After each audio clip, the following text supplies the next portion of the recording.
CM Tirath Singh Rawat को भीमताल से चुनाव लड़ने की पेशकश। विधायक राम सिंह खेड़ा सीट छोड़ने के हुए तैयार। पहले हरक सिंह रावत और महेंद्र भट्ट भी कर चुके हैं पेशकश। किसान मोर्चा के 26 तारीख के भारत बंद को सफल बनाने पर मंथन जारी। काशीपुर में भारतीय किसान यूनियन ने की बैठक। काशीपुर के जेल रोड से पैदल मार्च निकालने पर बनी बात।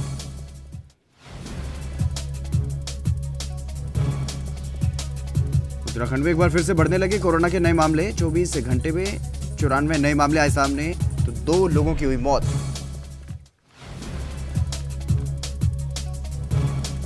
पिथौरागढ़ में होली पर्व को लेकर के जोरों पर तैयारियां। होली से पहले हो रहा है पूजा पाठ, लोगों में दिखा आपसी सौहार्द।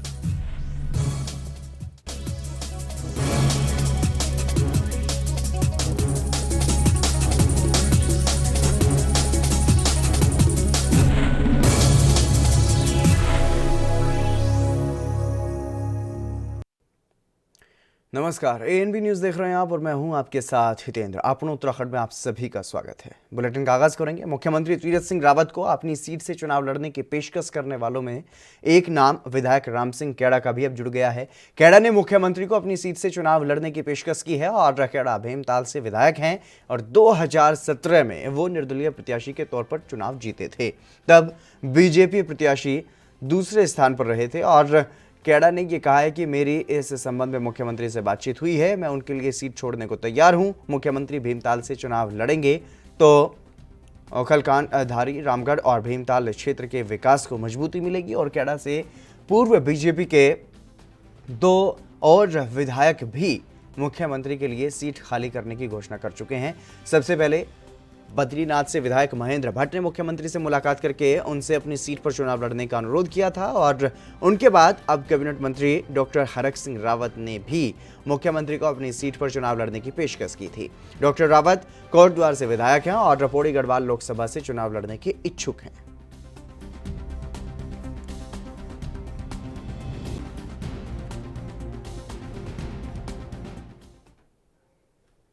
बद्रीनाथ के विधायक महेंद्र भट्ट मंगलवार को सीमांत क्षेत्र जोशीमठ के दूरस्थ गांव थेग पहुंचे, जहां पर उनका ग्रामीणों की ओर से भव्य स्वागत किया गया। और इस मौके पर विधायक ने थेग मार्ग पर बने मोटर पुल का लोकार्पण किया और उन्होंने ये बताया कि अमारवाड़ी से चाय तक के मोटर मार्ग को लोक निर्माण विभाग को दिए जाने की ग्रामीणों की मांग को पूरा किया गया है और वर्तमान में इस सड़क का भी डामरीकरण चल रहा है। और उन्होंने ये भी कहा है कि इस दूरस्थ क्षेत्र की समस्या का समाधान करना उनकी प्राथमिकता रहेगा। और इस मौके पर विधायक ने थेग महिला मंगल दल को 75,000 और युवक मंगल दल को 25,000 रुपए की खेल सामग्री देने की घोषणा की।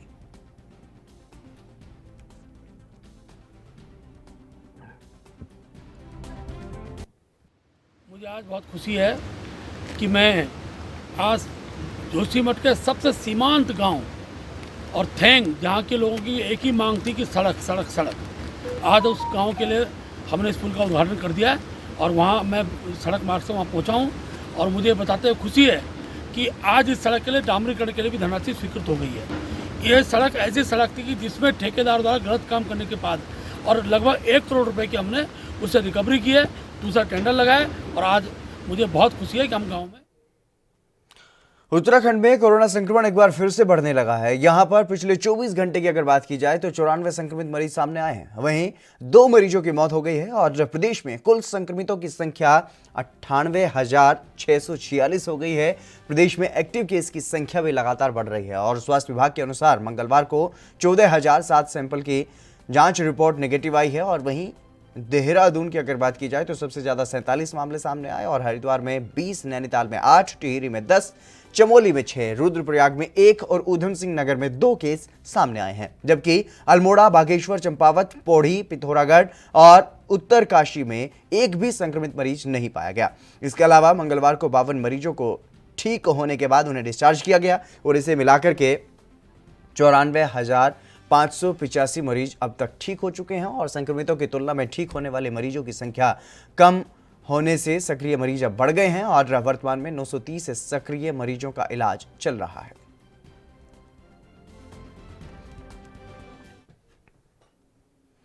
मुनकीर्त के तपोवन क्षेत्र में गुजरात से आए 6 यात्रियों समेत 11 होटल कर्मी और योग प्रशिक्षुओं की रिपोर्ट पॉजिटिव आई है।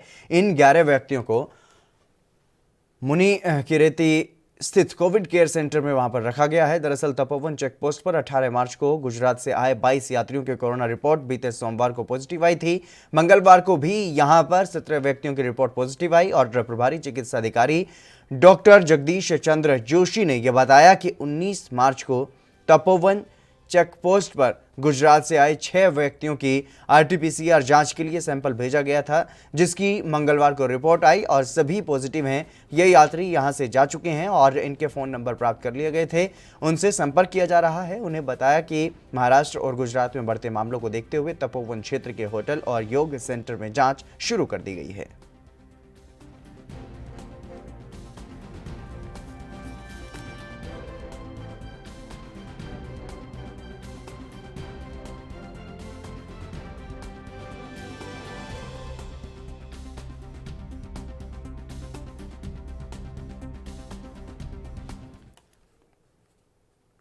और वहीं भारतीय किसान यूनियन की तरफ से बैठक की गई है और बैठक में जो 26 तारीख का कार्यक्रम है उसको लेकर के मंथन किया गया। काशीपुर मुरादाबाद रोड पर स्थित मंडी गेस्ट हाउस में भारतीय किसान यूनियन के पदाधिकारियों और सदस्यों ने आगामी 26 तारीख को होने वाले भारत बंद के आह्वान को सफल बनाने के लिए विचार विमर्श किया है। इस मौके पर किसानों के महानगर कांग्रेस कमेटी के सदस्य भी मौजूद रहे और जिन्होंने भारत बंद को लेकर के संशोधन करते हुए काशीपुर में जेल रोड से मुख्य बाजार होते हुए केंद्र सरकार के खिलाफ पैदल मार्च निकालने का भी ऐलान किया है।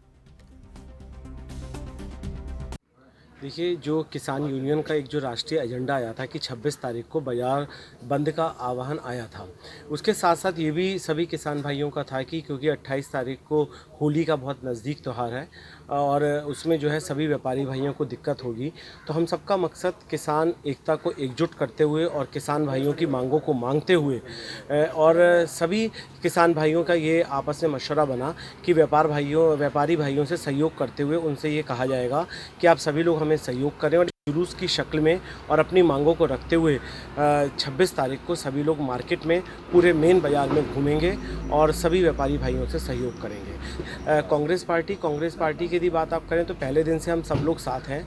हम लोग इसमें कोई राजनीतिकरण नहीं करना चाहते, लेकिन प्रत्येक पार्टी का व्यक्ति जो है पहले किसान है और किसानों का साथ देना हमारा अपना एक धर्म भी है और कर्म भी है। मुझे लगता है सारा का सारा परिवार जितना है पूरा कांग्रेस का भी रहेगा, किसान भाई भी रहेंगे और इसको हमने कोई राजनीतिक पंच नहीं देना, ना कोई राजनीतिक कारण है। ये केवल किसान भाइयों की जो मांग है, जो हम केंद्रीय सरकार से कर रहे हैं कि उनकी मांगें पूरी करी जाएं। तीनों जो किसान विरोधी।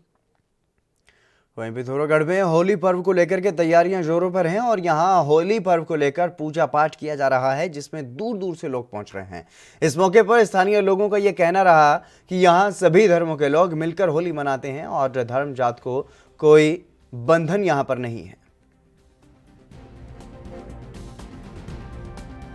इस होली का प्रारंभ जहाँ तक मेरा अपना अनुभव है 1832 में इसकी स्थापना हुई है और इस होली को हम हाट कालिका की स्तुति से जोड़ते हैं और अष्टमी के दिन यहाँ और हाट कालिका में कालिका की स्तुति के साथ ये प्रारंभ होता है। उसका पूजा अर्चना विधिवत हो करके इसका शुभारंभ किया जाता है। किस तरह की होली होगी यहाँ पे सर्वप्रथम गणेश जी की स्तुति, उसके बाद चीर बंधन की स्तुति होती है। चीर बंधन पर आधारित होलियों का गायन होता है और उसके बाद महाकाली की स्तुति पर आधारित होली गायन होता है। नहीं, ये तो और बढ़िया, बिल्कुल सौहार्दता के साथ मनाया जा रहा है।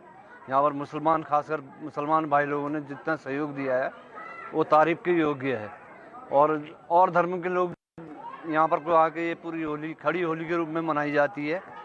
और चीर बंधन होता है, चीर पेड़ कहीं दूर जंगल से लाया जाता है, उसे काट के यहाँ पर को लगाया जाता है, उसके चारों तरफ खड़ी होली के रूप में सामूहिक के रूप में गायन किया जाता है। तो आपस में मिलकर सौहार्द का प्रतीक बनते हैं। यहाँ पर पुरानी चौक बाजार में आज से नहीं, जन्म से ही बना रहे हैं हम लोग यहाँ पर, इसमें कोई।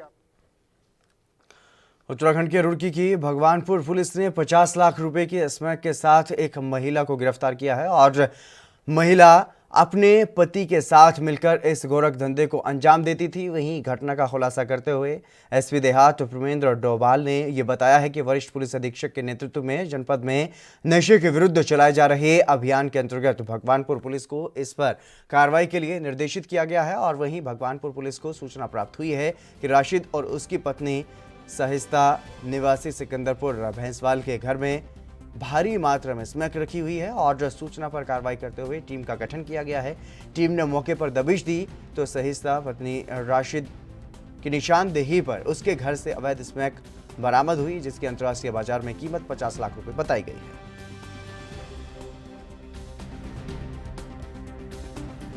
क्षेत्र अंतर्गत एसओ भगवानपुर और चौकी प्रभारी काली नदी के द्वारा अपनी टीम के साथ लगते हुए ये लगातार एक सूचना बार बार आ रही थी कि कुछ लोग जो है स्मैक बेचने का वहाँ वर्क कर रहे हैं, काम कर रहे हैं।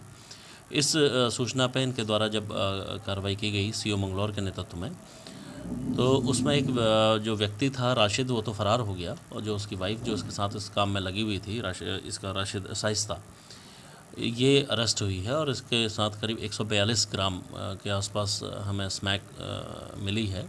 काफ़ी ह्यूज क्वांटिटी में मिली है और जो ये जब पूछने से पता लगा है कि ये बरेली और सहारनपुर के माध्यम से ये वर्क कर रहे हैं, काम कर रहे हैं, तो इसमें इसकी अरेस्टिंग की गई है और जल्दी ही इसके खिलाफ जो हमारी जो एनडीपीएस एक्ट की धाराओं के तहत इसके खिलाफ कार्रवाई की जा रही है।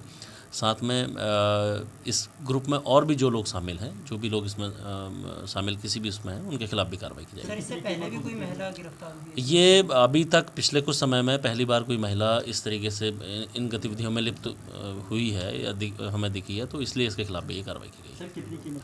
इसकी कीमत जो ये लोग बेच रहे हैं, जो अपने ये लोग बाज़ार में इसको बेच रहे थे, वो करीब 40 से 42 लाख के आसपास की कीमत का था। अंतर्राष्ट्रीय बाज़ार में करीब 50 लाख के आसपास की कीमत मानी जा रही है। सर, भगवानपुर एक खासकर इंडस्ट्रियल एरिया होने के कारण भगवानपुर एरिया में काफ़ी इस तरीके की जो स्मैक है या इस तरीके का नशा है, उसका वहाँ पर काफ़ी चलन है। इसके लिए पूर्व में भी लगातार कार्रवाइयाँ हम लोग करते रहे हैं। जिस भी कैपेसिटी में हमें जब भी सूचना मिली है, उस पर हम लोगों ने वर्क किया है, काम किया है और उस पर कार्रवाई भी हुई है। हर साल 24 मार्च को विश्व टीबी दिवस के रूप में मनाया जाता है और उसके तहत राजधानी देहरादून में 19 मार्च से लगातार समाज को जागरूक करने के उद्देश्य से जिला क्षय रोग विभाग की तरफ से अलग अलग तरह से कार्यक्रम किए जा रहे हैं और उसी कड़ी में पत्रकारों के साथ टीबी रोग से संबंधित जानकारी साझा करने के उद्देश्य से संवेदीकरण कार्यशाला का आयोजन किया गया, जिसमें प्रदेश के प्रसिद्ध लोक गायक प्रीतम भरतवान ने भी हिस्सा लिया है। और वहीं क्षय रोग से देश को मुक्त करने के उद्देश्य से की जा रही विभिन्न गतिविधियों के संबंध में जिला क्षय रोग अधिकारी ने विधिवत जानकारी देते हुए ये बताया कि देहरादून जनपद में दिए गए टारगेट के अनुसार विभाग ने 98% तक कार्य पूरा कर लिया है।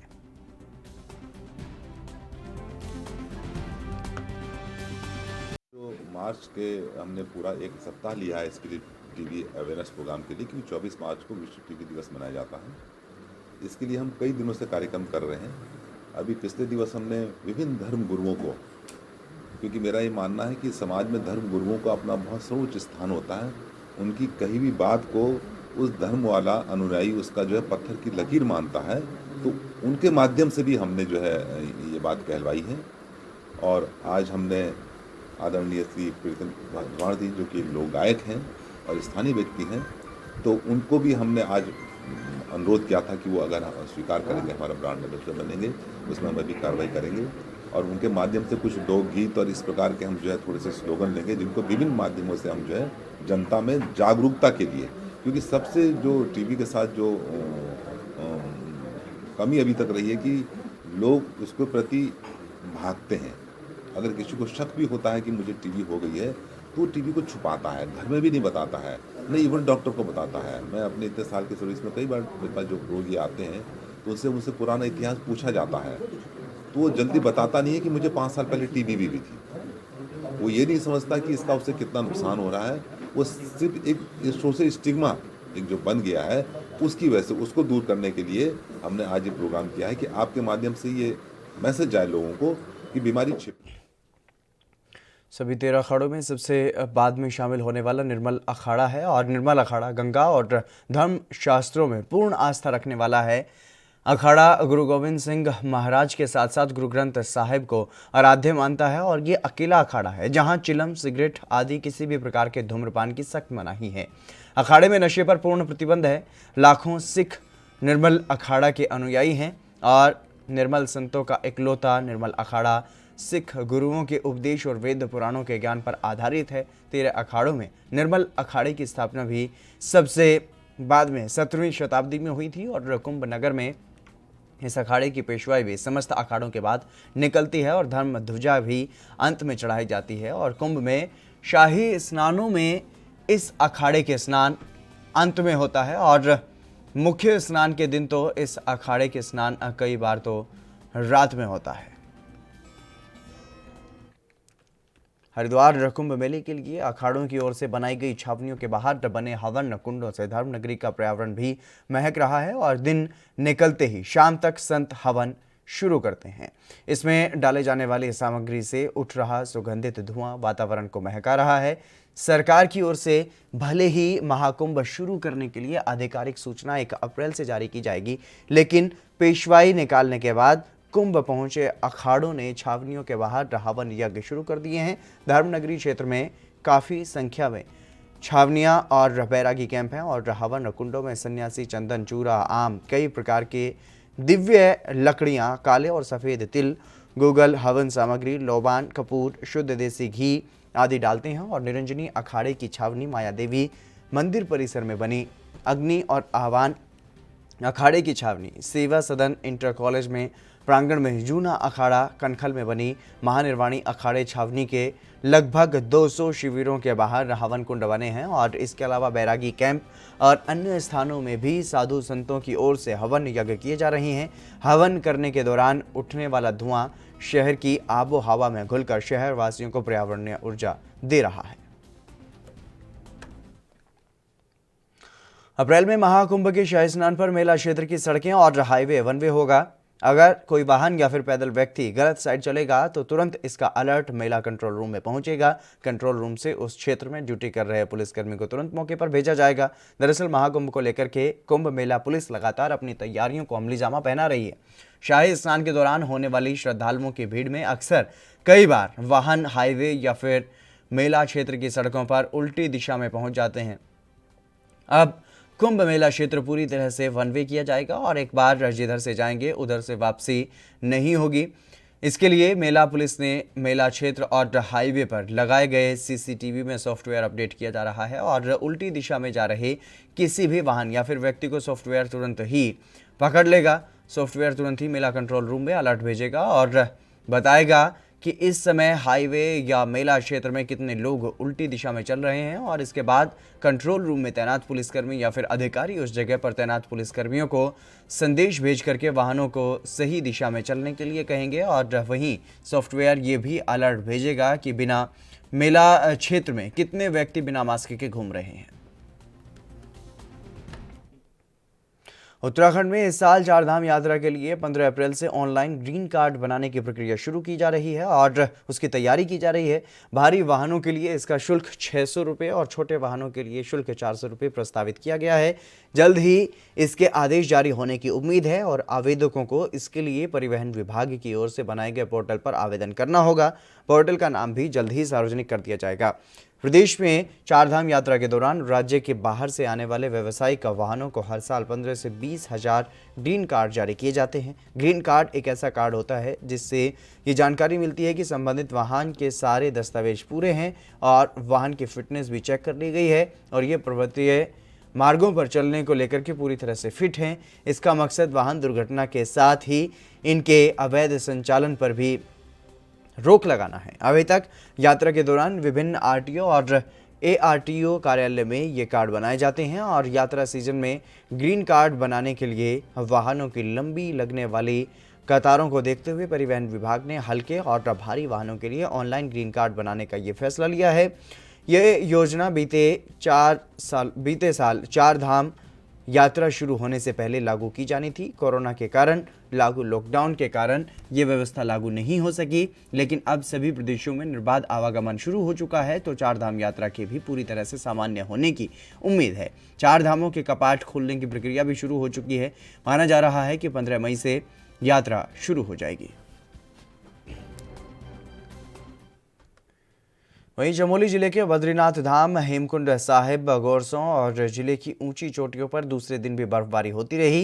जिला मुख्यालय के निकट चौपता मोटर मार्ग की पहाड़ियां भी बर्फ से श्वेत धवल हो गई और जोशीमठ घाट के कुछ इलाकों में बारिश के साथ ओले गिरने से फसलों को नुकसान पहुंचा। नीति घाटी में भी लगातार बर्फबारी होने से ग्रीष्मकालीन प्रवासों पर जाने वाले लोग सड़क बर्फ से बंद होने को लेकर के आशंकित हैं और हालांकि सीमा सड़क संगठन बर्फ बंद होने के बाद सड़क से बर्फ हटाने का दावा कर रहा है और बारिश बर्फबारी के बाद नगर कस्बों में सन्नाटा पसरा रहा। जोशीमठ में हेमकुंड साहिब के तापमान 0 डिग्री से नीचे पहुंच गया और लगातार हो रही बर्फबारी के बाद हेमकुंड साहिब में 8 फीट तक बर्फ जमा हो गई और हेमकुंड साहिब गुरुद्वारा और लोकपाल लक्ष्मण मंदिर भी बर्फ से ढक गए और 12,225 फीट की ऊंचाई पर स्थित हेमकुंड के चारों ओर स्थित सत्संग की चोटियां बर्फ से पूरी तरह से ढक गई। बर्फबारी का दौर जारी है और उससे यात्रा तैयारियों में भी खलल पड़ने की संभावना बनी हुई है। हेमकुंड साहिब के मुख्य पड़ाव घांघरिया से ऊपर काफ़ी बर्फ जम चुकी है और जिससे सेना के जवानों को हेमकुंड यात्रा मार्ग से बर्फ हटाने में भारी दिक्कतों का सामना करना पड़ रहा है। इस साल 10 मई को हेमकुंड साहिब और लोकपाल लक्ष्मण मंदिर के कपाट खुले हैं और गुरुद्वारा प्रबंधन कमेटी के प्रबंधक सेवा सिंह उन्होंने ये बताया कि हेमकुंड साहिब में ज़बरदस्त बर्फबारी को लेकर के वहाँ पर ये बताया जा रहा है कि अप्रैल प्रथम सप्ताह से सेना के 40 जवान हेमकुंड पैदल मार्ग से बर्फ हटाने का काम शुरू कर देंगे।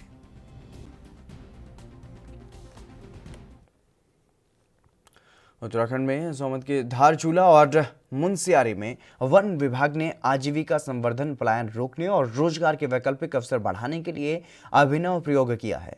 मुनस्यारी के पातलथोड़ के 30 हेक्टेयर क्षेत्र में इको पार्क विकसित किया गया है।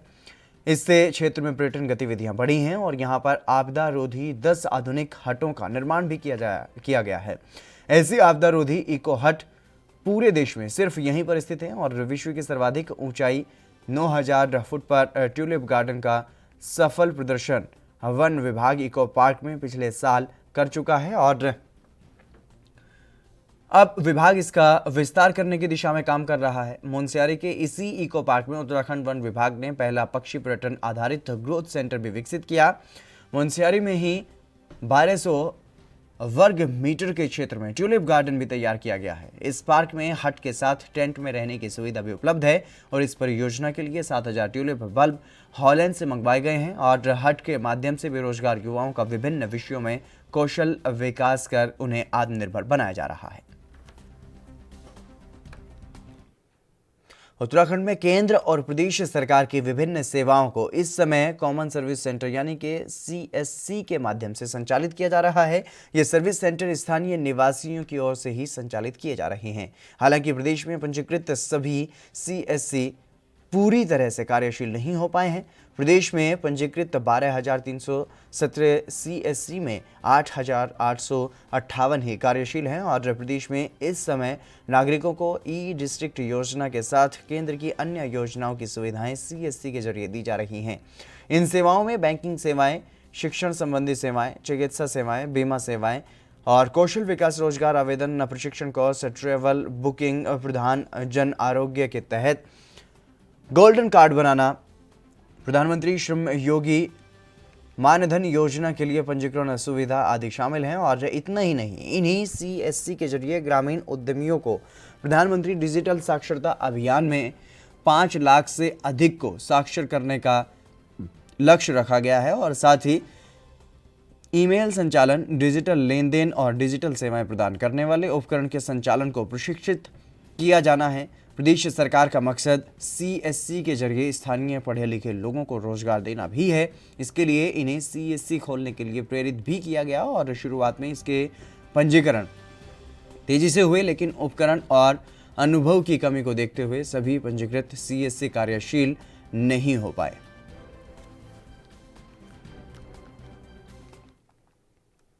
जहां एक तरफ उत्तराखंड के सीएम तीरथ सिंह रावत ने यह कहा कि कुंभ में जनता परेशान ना हो, कोई तकलीफ सन्यासियों को ना हो, साधु संतों के लिए व्यवस्था करने का आदेश प्रशासन को दिया गया है, लेकिन इसी बीच महिला सन्यासी महामंडलेश्वर सरस्वती त्रिकाल भवंता ने प्रशासन पर यह आरोप लगाया कि ना ही उनकी कोई सुरक्षा की कोई व्यवस्था की गई है और ना ही रहने की कोई सुविधा, जिसे लेकर के वो महामंडलेश्वर सोमेश्वरानंद जी से मिली और इस दौरान उन्होंने ये कहा कि उन्हें धमकियां भी मिल रही हैं, वो बहुत डरी हुई है।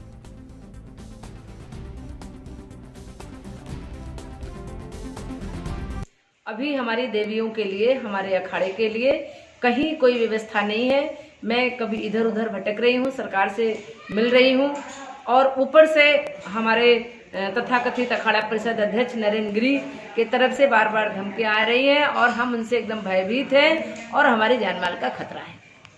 तो क्या प्रशासन ने आपको सुरक्षा प्रदान की? कोई सुरक्षा की व्यवस्था नहीं है, कोई रहने की व्यवस्था नहीं है, किसी प्रकार की समय से लोग मिलते भी। महोदया का विषय है तो मैं स्वयं माननीय मुख्यमंत्री जी से वार्ता कर इस विषय को हल करवाने का प्रयास करूंगा और वो करेंगे भी, क्योंकि इसीलिए उनका नेतृत्व परिवर्तन हुआ। रुद्रपुर जिला बार एसोसिएशन ऊधम सिंह नगर के जिला बार कार्यकारिणी के 2021-22 चुनाव के लिए प्रत्याशियों की तरफ से नामांकन शुरू किया गया और सहायक निर्वाचन अधिकारी अधिवक्ता शाहिद हुसैन का यह कहना है कि सोमवार को कुल 34 नामांकन पत्र खरीदे गए, जबकि 4 नामांकन पत्र दाखिल किए गए और अभी मंगलवार का जो दिन है वो शेष है और प्रत्याशियों की सूची का प्रकाशन 24 मार्च को और नामांकन जाँच 26 मार्च को की जाएगी और नामांकन वापसी की तिथि 2 अप्रैल है। प्रत्याशी चुनाव के लिए अंतिम सूची का प्रकाशन उसी दिन 5 बजे कर दिया जाएगा और साथ ही बार कक्ष में प्रत्याशियों का संबोधन के लिए 3 अप्रैल को निर्धारित जो है वो किया गया है। जिला बार एसोसिएशन के वर्ष 2021-22 के चुनाव के लिए नामांकन का पहला दिन है और कल भी नामांकन होंगे और जो भी प्रक्रियाएं की जा रही हैं सब कोविड नियमों के तहत की जा रही हैं। विधिवत तरीके से जिला बार के जो भी नियम हैं उनके अनुसार सभी कार्यवाही संपन्न हो रही है। आज फॉर्मल जमा भी हुए हैं और आगे 7 अप्रैल को हमारा। राज्य के आंदोलनकारी और आम आदमी पार्टी के नेता रविंद्र जुगराना ने गढ़वाल विश्वविद्यालय प्रशासन पर डराने धमकाने का आरोप लगाया है। उन्होंने प्रेस कॉन्फ्रेंस में ये कहा कि गढ़वाल विश्वविद्यालय प्रशासन छात्रों को डराने और धमकाने का काम कर रहा है। साथ ही उन्होंने ये भी कहा कि जनहित और छात्र हित की बात उठाने वाले छात्रों की आवाज़ को दबाने के लिए विश्वविद्यालय शिक्षक छात्रों को कानूनी नोटिस देकर के डराने का प्रयास कर रहे हैं। उन्होंने जुगरान विश्वविद्यालय में भ्रष्टाचार होने का आरोप भी लगाया और कहा कि गढ़वाल विश्वविद्यालय में मानकों को ताक पर रख करके भाई भतीजावाद के आधार पर नियुक्तियां की जा रही हैं। उत्तराखंड के सितारगंज में आम आदमी पार्टी ने कार्यक्रम का आयोजन किया।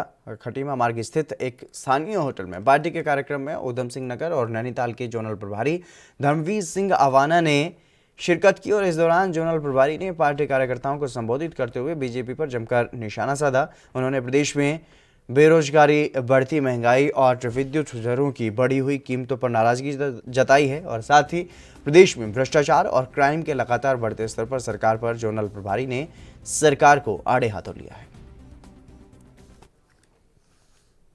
चलिए, आपने उत्तराखंड में बस इतना ही। आप बने रहिए ANP न्यूज़ के साथ। मुझे दीजिए इजाजत। नमस्कार।